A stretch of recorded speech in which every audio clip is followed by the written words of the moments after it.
यहाँ पर हिंदुस्तान की हर विचारधारा, हमारे देश की हर विचारधारा के लोग बैठे हुए हैं और इतने खूबसूरत गुलदस्ते के सामने मुझे ये अवसर मिला है तो मैं अपने को बहुत खुश नसीब महसूस कर रहा हूँ। दोस्तों, मनीष भाई ने जिस दिन मुझसे ये कहा कि आप यहाँ आए और किस मुद्दे पर हम लोग बातचीत रखें, तो ये टॉपिक मेरे लिए बहुत अहम टॉपिक था और मुझे लगता है कि आपके लिए भी ये बहुत अहम है और हमारे मुल्क के लिए भी बहुत अहम टॉपिक है कि हम लगातार इसके ऊपर चिंतन करते रहें। इससे पहले कि मैं आज के हालात पे आऊँ, जिसका विस्तार से पहले ही वर्णन हो चुका है, मैं थोड़ी सी बातें तो एक अपने समाज के बारे में कहना चाहता हूँ।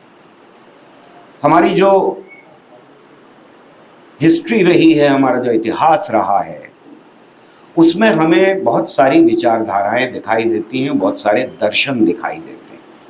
कुछ लोगों का ख्याल है 7 अलग अलग दर्शन रहे हैं, 7 अलग अलग फिलॉसफीज़ रही हैं, कुछ का ख्याल है कि 9 फिलॉसफीज़ रही हैं। इनमें ऐसी फिलॉसफीज़ भी रही हैं जिसमें चारवाक का नाम सबसे ऊपर है, जो बिल्कुल भगवान के कॉन्सेप्ट को या किसी दैवीय शक्ति के कॉन्सेप्ट को रिजेक्ट करती है। उस फिलॉसफी का ये कहना था कि जो कुछ है, हम जो अपने 5 सेंसेस से महसूस कर सकते हैं वही सच है और बाकी सब कुछ झूठ है। कई और फिलॉसफीज भी रही। चारवाक फिलॉसफी खत्म हो जाती है और चारवाक फिलॉसफी के बारे में हमको सिर्फ उसके विरोधियों के वर्णन से पता लगता है कि ऐसी भी कोई फिलॉसफी थी। उसके अपने ग्रंथ हमें नहीं मिलते। इसके बावजूद कि ये मिलता है कि ग्रंथ लिखे गए, लेकिन ग्रंथ नहीं मिलते, तो जाहिर है कि ये समाज एक खास डायरेक्शन में पिछले 2-2.5 हज़ार साल में बढ़ रहा था, जिसको हम हिंदुस्तानी या भारतीय सभ्यता कहते हैं। और इसमें विचार तो बहुत सारे पनपते रहे हमेशा, लेकिन जिस सामाजिक ढांचे ने स्वरूप लिया, उसका आधार, सबसे मजबूत आधार हमारे यहाँ की वर्ण व्यवस्था थी, कास्ट सिस्टम था। सामाजिक ढांचा जो बना, उसमें कास्ट सिस्टम इतना ज्यादा स्ट्रांग होता चला गया, इतना ज्यादा मजबूत होता चला गया कि जब बाहर से विचार आए, यानी इस्लामिक विचार आए, क्रिश्चियन विचार आए, और लोग आए बसे यहाँ पर, वो सब इस ढांचे में ढल गए। और ये ढांचा था क्या? ये ढांचा था जो समाज से कह रहा था, जो हर व्यक्ति को, यहाँ पर पलने वाले हर इंसान को ये यकीन दिला रहा था कि इंसान इंसान बराबर नहीं हो सकते। इंसान इंसान बराबर होते ही नहीं। पैदाइशी तौर पर गैर बराबरी इस विचारधारा का एक अभिन्न अंग थी। यानी आप सोचे, एक समाज है जिसमें इंसान इंसान बराबर नहीं है। ऊंची जात का आदमी, चाहे वो मुसलमान हो, चाहे वो हिंदू हो, चाहे वो क्रिश्चियन हो, चाहे वो पारसी हो, अगर वो ऊंची जात का है और सब जातों में बटे हुए हैं, ये कहना कि मुसलमान जातों में नहीं बटे हुए हैं, ये गलत होगा। ये कहना कि क्रिश्चियंस जातों में नहीं बटे हुए हैं, ये गलत होगा।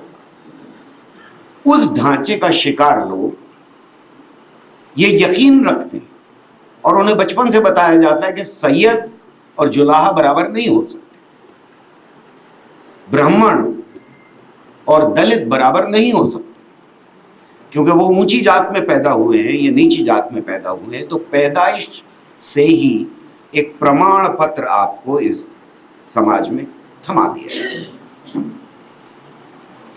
महिलाएं और पुरुष बराबर हो सकते हैं क्या? ये ढांचा कह रहा है बराबर नहीं हो सकते। महिलाओं का काम तो बच्चे पैदा करना है और पुरुष की सेवा करना है। भी कर सकता।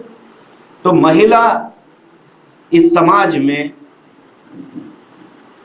ताड़न के अधिकारियों में आती है, जिसमें ढोर डांगर भी आते हैं। इस समाज के अंदर क्या सबको सारे तरह के व्यवसाय करने की आजादी है? क्या हर प्रोफेशन की आजादी नहीं हो सकती? चमार को अपना काम करना है, अहीर को अपना काम करना है, ब्राह्मण को अपना काम करना है, क्षत्रिय को अपना काम करना है, अलग अलग काम बटे। तो आप ये लाइन भी क्रॉस नहीं कर सकते, इसमें भी बराबरी पॉसिबल नहीं है। क्या हर एक को प्रॉपर्टी रखने का अधिकार है? हो ही नहीं सकता। कुछ लोगों को प्रॉपर्टी रखने का अधिकार है, कुछ लोगों को अधिकार नहीं। क्या यह पॉसिबल है ऐसे समाज में, ऐसे ढांचे के अंदर, कि हर एक को शिक्षा का अधिकार हो? नहीं। शिक्षा का अधिकार सिर्फ ऊंची जाति को है। और अगर श्लोक कान में पड़ जाएं तो हम सीसा पिघला के डाल देंगे कानों में। तो इंसान की बराबरी का कोई कॉन्सेप्ट इस ढांचे में नहीं है। मैं ये नहीं कह रहा, फिर से याद रखें कि इंसान की बराबरी का कॉन्सेप्ट भी इसी समाज के अंदर मौजूद है और खत्म नहीं हो सकता। वो जो चारवाक फिलॉसफी है वो ढलती है, हमें दिखाई देता है जैनिज्म में, बुद्धिज्म में, बराबरी के ख्वाब में। वो लगातार ख्वाब और ये ख्वाब आपस में संघर्ष कर रहे हैं, और ये संघर्ष पूरी हिस्ट्री में हमारे यहां हमको लगातार दिखाई देता रहता है। ये है परिप्रेक्ष्य जिसमें अंग्रेजी साम्राज्य आता है देश के अंदर, और उसे भी इससे पुराने शासकों के तरह से ये दिखाई देता है कि इस समाज को चलाना है अगर, तो इस ढांचे को, इस मशीनरी को लगातार हमें तेल पिलाते रहना पड़ेगा, वेल ऑयल्ड जिसे अंग्रेजी में कहते हैं, और रखना पड़ेगा। तो इस ढांचे को वो भी तोड़ने को तैयार नहीं है, और खासतौर से 1857 के बाद तो बिल्कुल हाथ लगाने को तैयार नहीं। उससे पहले तो कुछ थोड़ा बहुत ये ख्याल लेके आए थे कि हम इस ढांचे को तोड़ेंगे, लेकिन 1857 के झटके के बाद उन्होंने ये फैसला ले लिया कि यही ढांचा सबसे बेहतर ढांचा है। पर यहां पर एक परेशानी ये है कि जब हमारा फ्रीडम मूवमेंट शुरू हो रहा है, जब हमारा आजादी का आंदोलन शुरू हो रहा है, तो उनके सामने जो लीडरशिप डेवलप हो रही है, जो लीडरशिप बन रही है, उनके सामने सबसे बड़ा सवाल यह है कि अगर इतनी बटी हुई सोसाइटी है जहां औरत मर्द बराबर नहीं है, जहां ऊंची जात नीची जात बराबर नहीं है, जहां लोगों को व्यवसाय का अधिकार नहीं है, यहां पर क्या किया जाए, कैसे इकट्ठा किया जाए? क्योंकि दुश्मन बहुत बड़ा है। दुश्मन वो है जो लगातार आपको बता रहा है कि हमारी सल्तनत में सूरज नहीं डूबता, हम इतने ताकतवर हैं कि हम तुम्हें जूते के नीचे कुचल सकते हैं, जो 1857 में किया, कत्लेआम मचा सकते हैं, हम बहुत ताकतवर हैं, और हम सभ्य हैं और तुम असभ्य। तो ऐसे में एक बटे हुए समाज के अंदर परेशानी उस लीडरशिप की सोचिए कि क्या है, इकट्ठा कैसे करें, कैसे एक जगह लोग उठें और ये कहें कि हम सब एक हैं और हम सब खिलाफ हैं। इसी बीच जो बराबरी के ख्वाब हैं दुनिया में, खासतौर से फ्रेंच रेवोल्यूशन जिसका जिक्र किया अभी फादर ने, वहां से भी विचार आ रहे हैं, और वो विचार बराबरी के विचार हैं, प्रभुत्व के विचार हैं, आपस में भाईचारे के विचार हैं, सब बराबर हैं, इंसान में फर्क नहीं है। ये सारे विचार वहां से भी हमारे पास धीरे धीरे आ रहे हैं। ये जो लीडरशिप है, इसको लगता है कि हम इन विचारों का इस्तेमाल करके लोगों को एक जगह इकट्ठा कर सकते हैं। लोग एक प्लेटफॉर्म पे आ सकते हैं, एक दूसरे के साथ जुड़ सकते हैं। वरना अगर अलग अलग लड़ाई लड़ी, दलितों ने अपनी लड़ाई लड़ी, अपर कास्ट ने अपनी लड़ाई लड़ी, शेखों ने अपनी लड़ाई, खानों ने अपनी लड़ाई और सैयदों ने अपनी लड़ाई लड़ी, मुसलमानों ने अपनी लड़ी, साउथ इंडिया ने अपनी लड़ी और नॉर्थ इंडिया ने अपनी लड़ी, तो हम ये लड़ाई नहीं जीत सकते। जिसका मतलब ये है कि एक हिंदुस्तानी पहचान की जरूरत थी। इस मुल्क में एक ऐसी पहचान की जरूरत थी जो कास्ट से, जो धर्म से, जो रीजन से, जो लैंग्वेज से ऊपर। और ये पहचान क्रिएट करने के लिए वो जब आगे बढ़े तो आसान नहीं था रास्ता। हमको लगभग 100 साल लग गए इस पहचान को स्टैब्लिश करने में, बनाने में।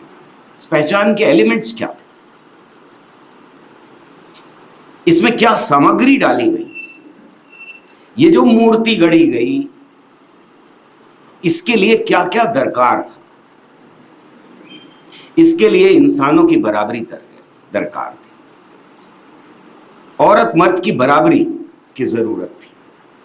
इसके लिए जरूरत थी कि हम वादा करें कि इस देश में जब आजाद हो जाएंगे, अंग्रेजों को हम भगा देंगे यहां से, तब फिर हर बच्चे को शिक्षा मिल पाएगी, उसको हक होगा। हम ये कह सकें कि हर एक को आजादी होगी कहीं भी घूमने की, क्योंकि वो आजादी भी नहीं थी उस समाज के अंदर। तो लड़ाई दोहरी थी, एक लड़ाई अंग्रेजों के खिलाफ और दूसरी लड़ाई इस ढांचे के खिलाफ, वो ढांचा जो इंसान को बराबर होने से दूर रखे। इसके लिए जरूरी था सेक्युलरिज्म, वो सेक्युलरिज्म जो यूरोप से चला था और धीरे धीरे हिंदुस्तान, चीन, अरब, लैटिन अमेरिका, बाकी जगहों के ऊपर पहुंच रहा था। वहां का सेक्युलरिज्म क्या था? वहां के सेक्युलरिज्म का मतलब ये था, मैं उसकी ज्यादा विस्तार में नहीं जाना चाहता, लेकिन आपको सिर्फ इतना चेता दूं कि उसका हरगिज भी मतलब ये नहीं था कि सर्वधर्म समभाव। उसका मतलब ये था कि साइंटिफिक जो चीजें हैं, जो पैटर्न्स हमें दिखाई देते हैं, जो चांद तारों की चाल हमें दिखाई देती है, जो अपने को रिपीट करती है, उसको उन्होंने सेक्युलर कहा। इसके मुकाबले में कि धर्म की कही हुई बातें हमेशा के लिए सच होती हैं, ऐसी चीजों को ढूंढने को उन्होंने सेक्युलर का नाम दिया। यूरोप में ही अंदर फैलते हुए दो तरह के सेक्युलरिज्म डेवलप हो गए थे। एक तरह का सेक्युलरिज्म ऐसा था जिसमें लोग कह रहे थे कि धर्म को और गवर्नमेंट को, स्टेट को, सत्ता को, इन दोनों को अलग होना चाहिए, ये सेक्युलरिज्म है। कुछ जगह के ऊपर लोग कह रहे थे कि धर्म के खिलाफ अगर आप खड़े हैं तो आप सेक्युलर हैं। लेकिन जब ये चाइना और इंडिया और दूसरी सभ्यताओं तक पहुंचता है ये शब्द, तो अपने अपने हिसाब से इसके माने बदल जाते हैं। हिंदुस्तान में आकर के सबसे पहले शायद गांधी को ये एहसास हो जाता है कि ये बड़ा स्ट्रांग और बहुत मजबूत कॉन्सेप्ट है, अगर हम इसको थोड़ा सा बदल दें, यानी अगर हम इसको कहें कि सारे धर्मों की इज्जत करना सेक्युलरिज्म है। और इसीलिए उसका ट्रांसलेशन यहाँ धर्म निरपेक्षता लिखा हुआ है, जबकि हमारे कॉन्स्टिट्यूशन में पंथ निरपेक्षता लिखा हुआ है। इसकी डिटेल्स में ना जाते हुए फिर मैं आपसे ये आग्रह करना चाहता हूं कि जरा सोचिए कि एक देश जो बटा हुआ है, जो ढांचा तैयार है उसमें ही बंटवारा है, उसमें एक कॉन्सेप्ट दिया जा रहा है जिसमें हम ये कह रहे हैं कि सारे धर्मों की इज्जत करना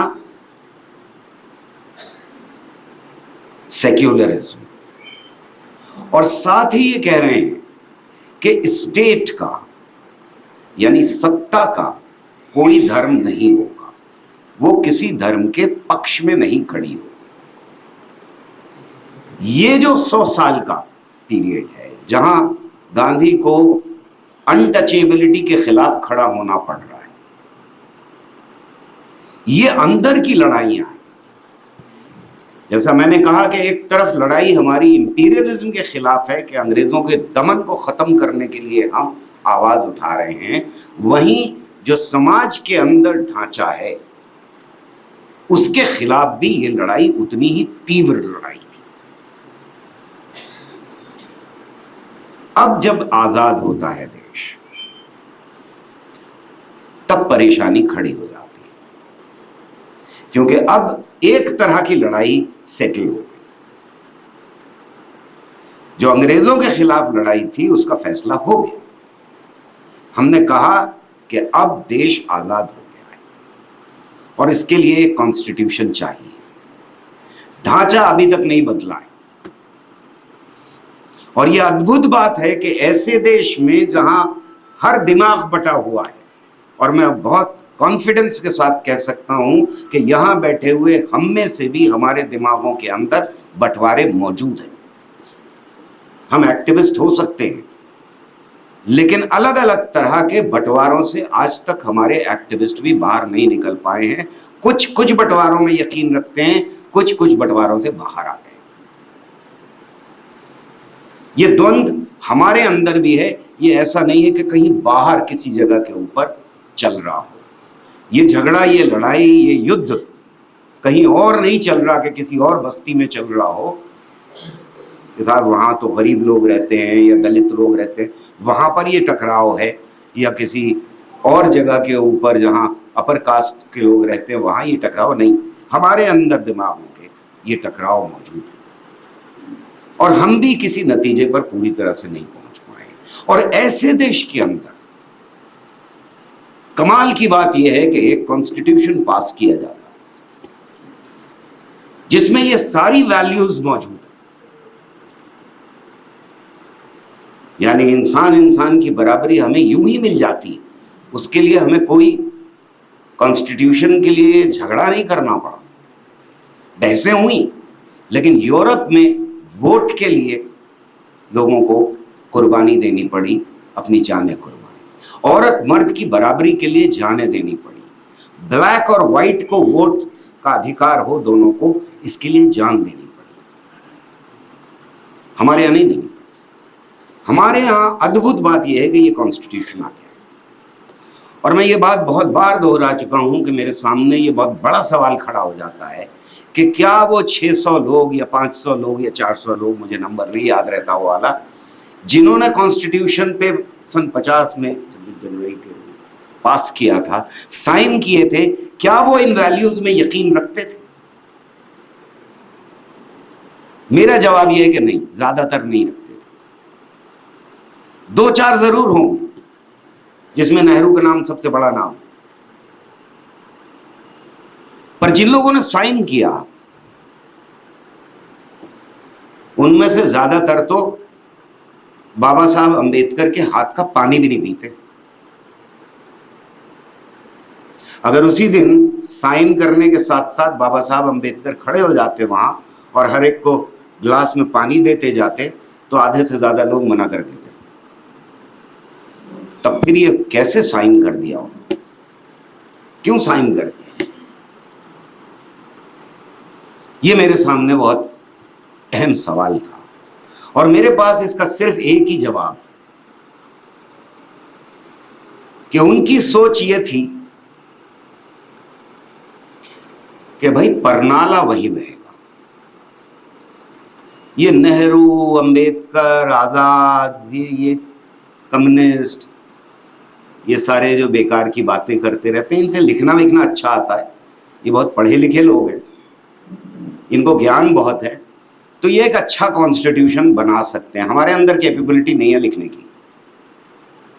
पर जो समाज में हो रहा है वो होता रहे। इन्हें ये यकीन था कि समाज जैसा हम चाहते हैं वैसा ही चलेगा। वो ढांचा इन्हें यकीन था कि बेहद मजबूत है जिसको हम कास्ट सिस्टम कहते हैं। वो बंटवारे समाज के अंदर वैसे ही रहेंगे जैसे थे, पर धीरे धीरे कॉन्स्टिट्यूशन ने अपने को असर्ट करना शुरू किया, उसने अपनी इंपॉर्टेंस जतानी शुरू की।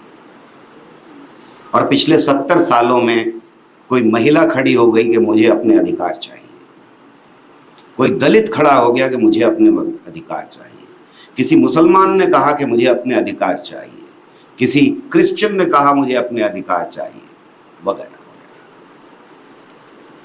ये ताकत जब इस्तेमाल होना शुरू हुई तब समाज के अंदर एक बड़ी क्राइसिस पैदा हो। वो लोग जो रूलिंग क्लास से आते थे, वो लोग जो अपर क्लास अपर कास्ट थे, वो चाहे किसी भी धर्म में, उनको लगा कि अब वैसे नहीं चलेगा, पर नाला वहां नहीं बहेगा जहां वो सोचते थे। अब फिर से बंटवारे की जरूरत है। अब उस बंटवारे को दोबारा से एस्टैब्लिश करने की, दोबारा से कहने की जरूरत है कि ये बंटवारे सच्चे हैं और इस देश की नींव में है। एक बात और कह दूं मैं यहां पर कि दुनिया भर में फैशिज्म की जो शुरुआत इटली और जर्मनी से होती है, उससे हमें ये मान लेना चाहिए कि फासीवाद हमेशा ही दुनिया के किसी भी हिस्से में डेमोक्रेसी की कोख से जन्म लेता है। डेमोक्रेसी के बिना फासीवाद भी नहीं हो सकता। तो जब ये क्राइसिस पैदा हो रही है हमारे देश के अंदर, तो रूलिंग क्लासेस के पास सबसे बड़ा हथियार फासीवाद का हथियार है, और वो इस फासीवाद को इस्तेमाल करते हैं, उन ताकतों को के उभार को इस्तेमाल करते हैं, उनको पूरी तरह से खाद और पानी पहुंचाते हैं, जो हमें 80s और 90s के बाद दिखाई देना शुरू हो जाता है। पिछली सदी में जिस तरह से खाद और पानी फासीवादी ताकतों को दिया गया, वो हमारे आंखों के सामने हुआ है। यहां जितने लोग बैठे हुए हैं उन सबकी लिविंग मेमोरी का हिस्सा है। दोस्तों, ये समझना इसलिए बहुत जरूरी है कि इससे पहले फासीवाद क्यों नहीं आ पाया। पाकिस्तान में हमें दिखाई देता है, वो भी हमारे डीएनए का हिस्सा है। ये बेकार की बात है कि वो मुसलमान है और यहाँ मेजॉरिटी हिंदू है, ये बकवास है। उनका कल्चर और हमारे कल्चर में कोई फर्क नहीं है। वहां फासीवाद का उभार हमें बार बार दिखाई देता है। हमारे देश में सिवाय इमरजेंसी के पीरियड के ज्यादातर डेमोक्रेटिक प्रोसेसेस उस तरह से वो टूटते हुए नहीं दिखाई देते, पाकिस्तान में दिखाई देते। तो क्या वजह है कि पाकिस्तान में ये हो रहा है, हिंदुस्तान में नहीं? इसकी दो बड़ी वजह। एक तरफ तो हमारे यहां कम्युनिस्ट मूवमेंट, लेफ्ट मूवमेंट और सेंटरिस्ट मूवमेंट जो हैं, ये आपस में बहुत जुड़े हुए मूवमेंट रहे हैं शुरुआत के पीरियड में। यहां बिखराव नहीं, यानी इंसानी बराबरी और साइंटिफिक और साइंस के ऊपर डिस्कशन जितने व्यापक तरीके से हमारे देश के अंदर हुआ, हमारे पड़ोस में कहीं किसी देश में नहीं हुआ। एक वजह बड़ी है। लेकिन दूसरी एक और बहुत बड़ी वजह है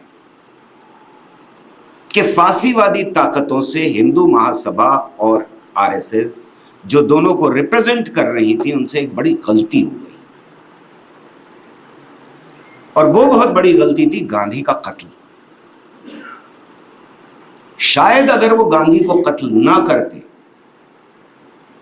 जिस पर जनता के अंदर इतना आक्रोश था कि उनको पीट पीट करके, दौड़ा दौड़ा करके जगह जगह सबक सिखाया गया। अगर वो ये गलती ना करते तो शायद पहले वो सेंटर स्टेज में आ जाते, पर ये बहुत बड़ी गलती उनसे हो गई थी। लेकिन उनके दिल में, जो हमारे देश के अंदर और हिंदू महासभा और आरएसएस है, एक बड़ा दर्द था, और वो ये दर्द था कि मुसलमान फंडामेंटलिस्ट और मुसलमान फासीवादी को तो मौका मिल गया, उन्होंने पाकिस्तान बना लिया और उन्होंने न सिर्फ अल्पसंख्यकों को पीटा अच्छी तरह से, बल्कि अपनी जो आम जनता थी, जो मेजॉरिटी थी, मुसलमान थे, उनको भी जूतों के तले रौंदा। हमें मौका नहीं मिला हिंदुस्तान में।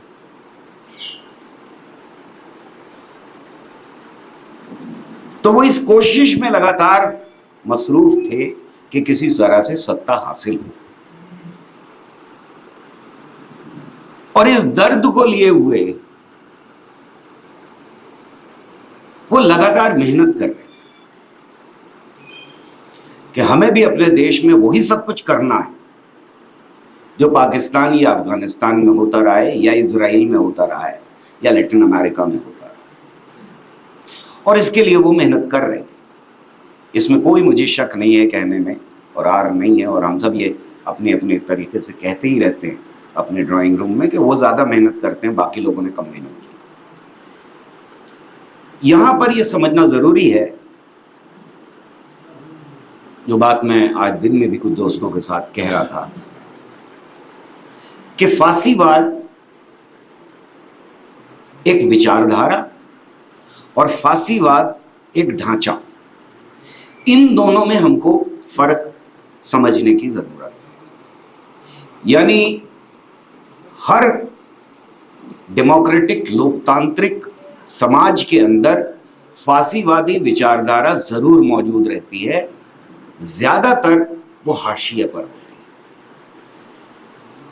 है, लेकिन वो सेंटर स्टेज में आती है तो एक ढांचा भी बनाती है, और वो ढांचा जो है उसमें सत्ता का बहुत बड़ा रोल होता है। ये सब कुछ हमें होता हुआ अब दिखाई दे रहा है, खासतौर से 2014 के, कि वो विचारधारा हाशिए से उठ करके सेंटर स्टेज में तो आई है, लेकिन उसके साथ साथ उसने सत्ता के ऊपर भी कब्जा कर लिया है, और ऐसे में उसका विस्तार होता है। और अगर हम गौर से देखें तो दुनिया भर में उनका कैरेक्टर एक ही रहा है, और उन्होंने एक खास चीज सीख ली वर्ल्ड वॉर 2 के बाद। वो ये सीखा कि आप अपने देश के अंदर तो दुश्मन तलाश कर लें, देश के बाहर दुश्मन तलाश कीजिए, लेकिन उसको विचार से आगे मत बढ़ाइए। हिटलर से ये गलती हुई थी कि वो दूसरे देशों के ऊपर चढ़ दौड़ा और वो खुद खत्म हो गया। इसके बाद से आज तक हमें कोई एविडेंस नहीं मिलता सिवाय इजराइल के, जहां वो दूसरे देशों के साथ लड़ाई कर रहा है, कहीं भी फासीवाद ने ये डिक्लेयर किया हो कि हम दुनिया पे कब्जा करना चाहते हैं। वो बहुत बड़ी गलती थी, और ये सबक फासीवादियों ने सीख लिया। तो आज आप हमारे देश के फासीवाद को एनालाइज अगर करने की कोशिश करें तो आपको दिखाई देता है कि वो देश के अंदर के दुश्मन ढूंढने में ज्यादा मसरूफ, देश के बाहर के दुश्मन के साथ उनका कोई बहुत ज्यादा झगड़ा नहीं है। पाकिस्तान के साथ बहुत ज्यादा झगड़ा होता हुआ दिखाई नहीं देता आप, चीन के साथ तो बिल्कुल ही खामोश पड़े हुए, इसके बावजूद कि चीन अंदर घुस आया। नेहरू को बहुत गालियां दिया करते थे कि चीन को जमीन दे दी और नेहरू ने कुछ नहीं किया और नेहरू जिम्मेदार हैं, वगैरह वगैरह वगैरह। अब खुद बिल्कुल खामोश हैं, चीन के साथ कोई बात करने को तैयार नहीं। यहां पर उनके सामने बड़ा आसान दुश्मन मौजूद था, मुसलमान। मुसलमानों को दानव बनाने में उनको कोई मुश्किल नहीं पेश आई, क्योंकि सन 47 के वाक़े लोगों के दिमागों में आज भी हरे। ऐसे हालात में एक रेडी दुश्मन मौजूद है आपके सामने, पर फासीवाद याद रखिए हमेशा कमजोर दुश्मन तलाश करता है। हम बार बार अल्पसंख्यकों की बात करते हैं, यहां भी अल्पसंख्यक की बात कर रहे हैं। क्यों अल्पसंख्यक के ऊपर अटैक करता है? क्यों नहीं मेजॉरिटी के ऊपर सीधा अटैक करता? नहीं कर सकता, क्योंकि शुरुआत में जब आप पनप रहे हैं तो आपको दुश्मन कमजोर चाहिए, जिसे आप बहुत ताकतवर बना सकें लोगों को अपनी जड़ें मजबूत करने के लिए। तो आपको कमजोर दुश्मन की तलाश है, यानी पाकिस्तान में आप हिंदू तलाश करेंगे और हाय हाय क्या मचाएंगे, इस्लाम खतरे में।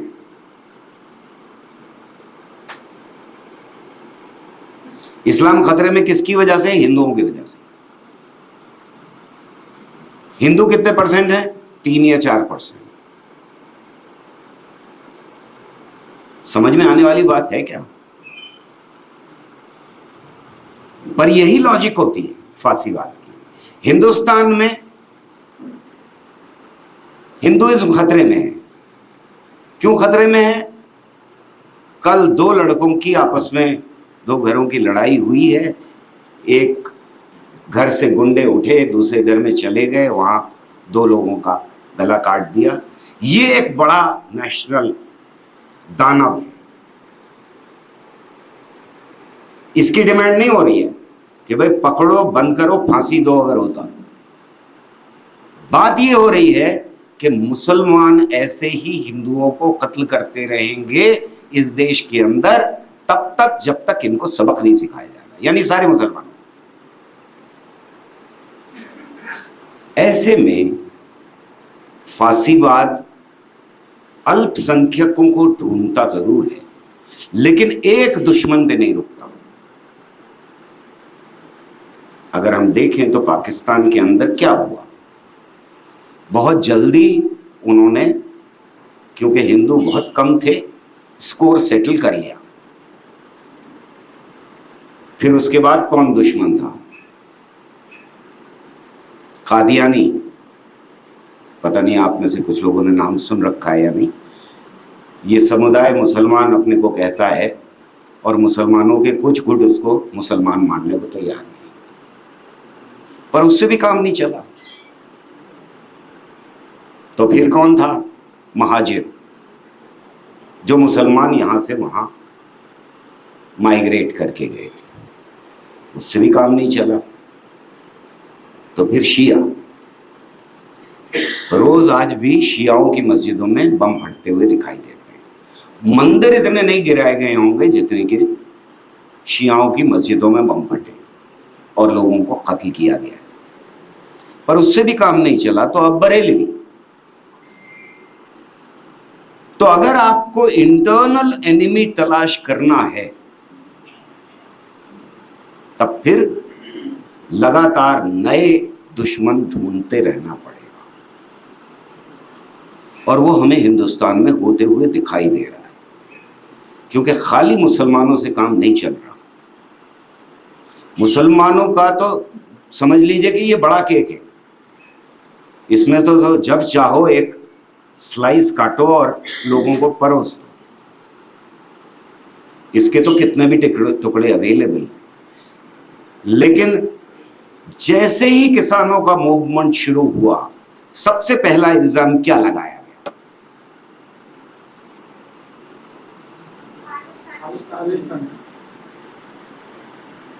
फौरन एक नया दुश्मन तैयार हो गया। अगर आप देखें तो नए नए नाम पैदा किए गए। अवार्ड वापसी गैंग, अर्बन नक्सल।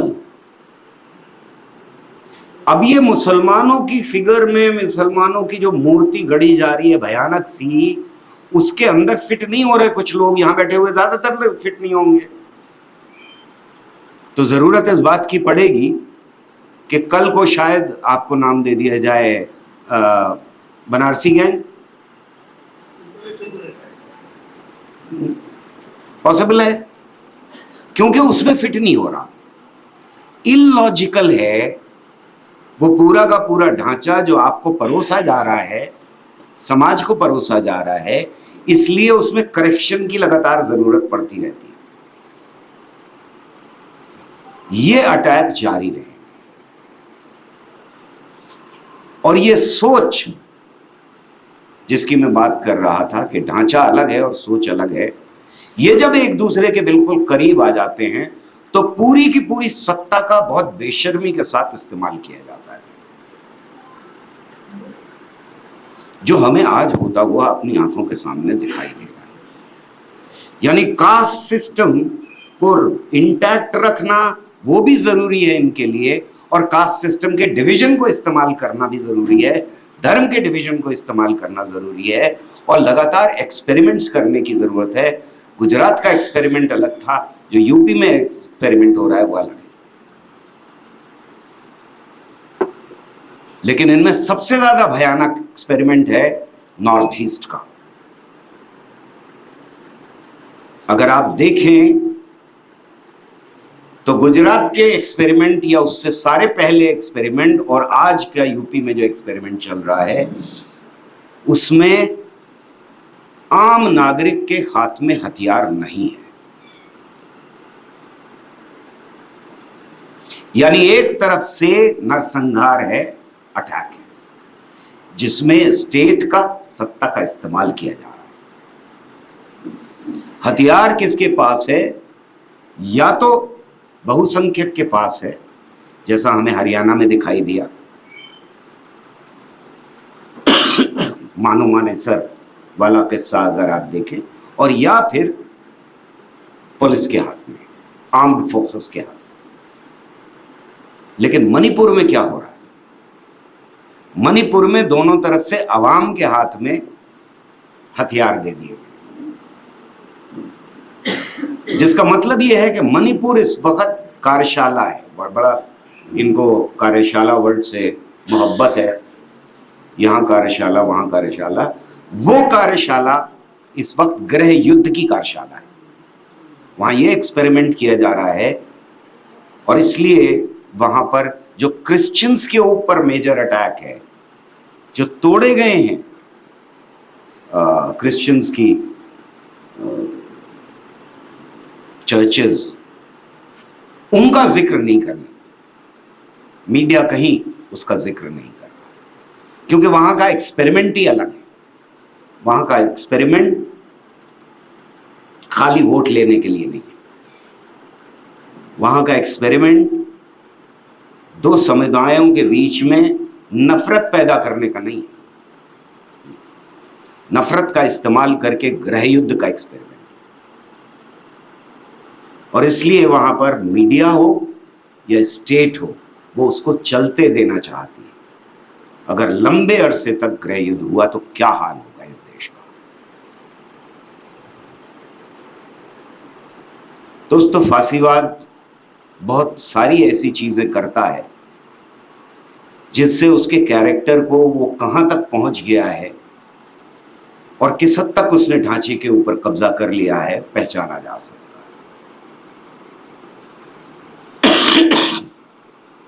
जिसमें एक कैरेक्टरिस्टिक्स जो दुनिया भर में स्टडीज की गई हैं, वो कई कैरेक्टरिस्टिक्स हैं। मीडिया पे कब्जा करना, सत्ता के ऊपर कब्जा करना, नेशनलिज्म की लगातार बात करते रहना, क्राइम एंड पनिशमेंट फौरन मसला हल कर देना, बुलडोजर की सरकार या एनकाउंटर्स करना वगैरह वगैरह आते हैं। पर उसके साथ साथ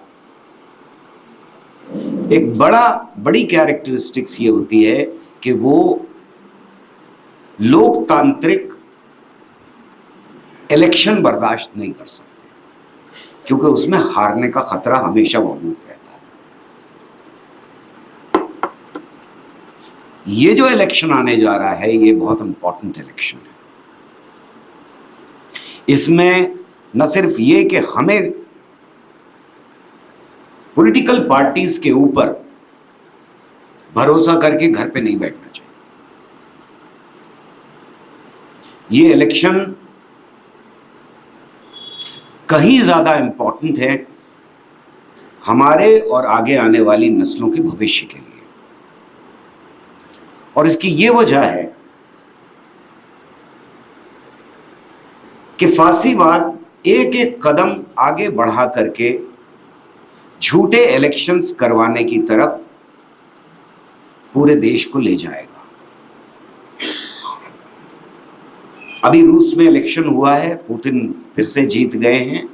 वहां पर कहा यह जा रहा है कि इंडिविजुअल्स के पास, यानी आपके और मेरे पास टेलीफोन आ गया था एक दिन पहले कि हमें मालूम है कि आप किसको देने जा रहे हैं इलेक्शन, वोट किसको देने जा रहे हैं, आप उसी को ही वोट दीजिएगा। जिसका मतलब यह था कि हम आपके अकेले वोट के ऊपर नजर रखे हुए हैं। अगर आपने पुतिन के अलावा किसी को वोट दिया तो फिर आपके लिए कॉन्सिक्वेंसेस बुरे होंगे।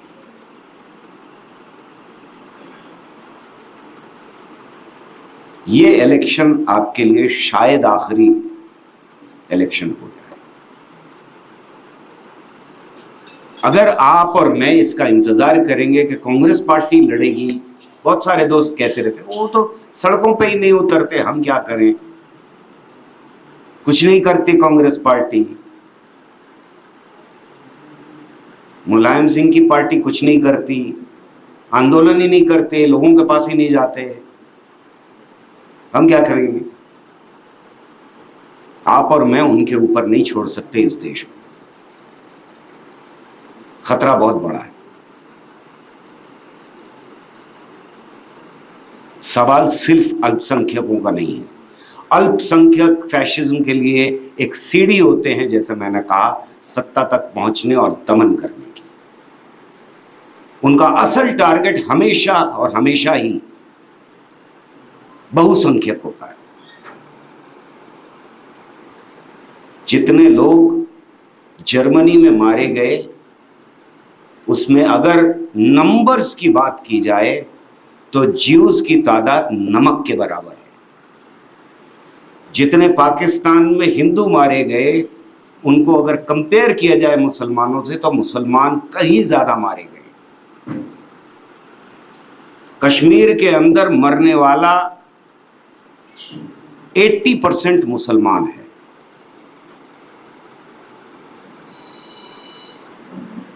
और पंजाब के आतंकवाद में 60% मरने वाला सिख था।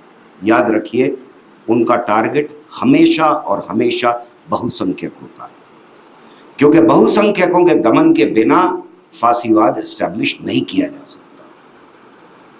ये इलेक्शन अभी आपके लिए ब्रीदिंग स्पेस, अंग्रेजी में जिसको सांस लेने की छूट समझ लीजिए। शायद इसके बाद कभी फ्री इलेक्शन ना हो पाए। मैं ये नहीं कह रहा कि ये इलेक्शन पूरी तरह से फ्री होने जा रहे हैं, लेकिन अगर आपने इन इलेक्शंस को पॉलिटिकल पार्टीज के भरोसे छोड़ दिया और अपनी नागरिक होने की जिम्मेदारी नहीं निभाई तो आपको जो एक आजादी और एक बराबरी पूरी तरह से हमारे कॉन्स्टिट्यूशन से दे दी थी वो भी छिन जाएगी। कॉन्स्टिट्यूशन ने बहुत सारी अद्भुत कॉन्स्टिट्यूशन है, कमाल की किताब है वो, लेकिन जितने भी वादे किए गए उनमें सिर्फ एक वादा पूरा हुआ है, आपका वोट, प्रेसिडेंट ऑफ इंडिया का वोट, अडानी का वोट, अंबानी का वोट और आपके घर में जो काम करने वाली है उसका वोट बराबर है। ये बराबरी हमें कॉन्स्टिट्यूशन ने दे दी थी। दोस्तों, इस इलेक्शन के बाद शायद ये बराबरी भी छिन जाए। खतरा बहुत बड़ा है। हमें और आपको जो कुछ कर सकते हैं फासीवादी ताकतों को हराने के लिए वो अपनी जिम्मेदारी समझ के करना होगा। बहुत शुक्रिया।